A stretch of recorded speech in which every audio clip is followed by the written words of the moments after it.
Kidlat, congrats! Masaya kami lahat dito. Nahanap mo yung mama mo. Oo nga. Ano mga kailangan mo? Ako na magdadala. Hindi, okay lang, tol. Makakabalik na rin naman kami dyan kasi sabi ng doktor, pahinga lang si mama tapos i-release na agad siya dito sa hospital. Tol, buti na lang hindi ka sumuko. Pasensya nga pala na hindi kami naniwala sa'yo. Sorry. Hindi, ayos lang yun. Ako nga dapat humingi ng pasensya sa inyo kasi hindi ako nakabalik dyan para tulungan kayo ni Ani. Pasensya na. Sige. Carry lang, Kidlat. Kung ako man nasa sitwasyon mo uunahin ko rin yung nanay ko. Tama si Ani. Marami tayong pwede maging kaibigan pero ang nanay, isa lang yan.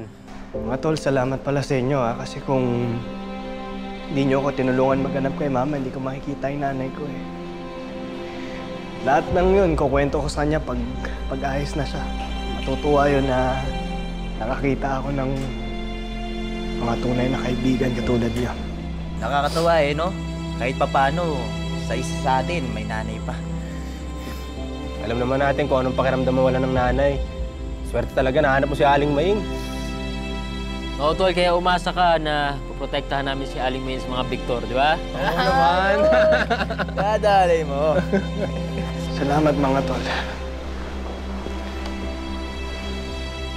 Pag may update sa pasyente, sabihin na lang ako kaagad. Kasi ako din yung naka-assign na magbantay sa kanya di ba sabi nyo gusto siyang kunin ng mga Victor? Sige sir, salamat ho. Teka, matanong ko lang Di ba kayo din yung contact ni Flores tungkol dun sa kaso ng droga sa damit? Bakit yung tinatanong? Curious lang. Ano na bang balita doon? Naisoli na ba yung ibang mga damit kay Flores? Bale sir ang ginom. Hawak niyo ba yung kaso, sir?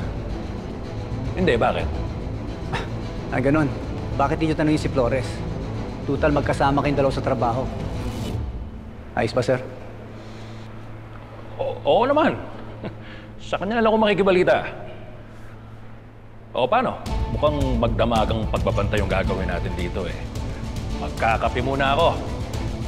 Sige, sir.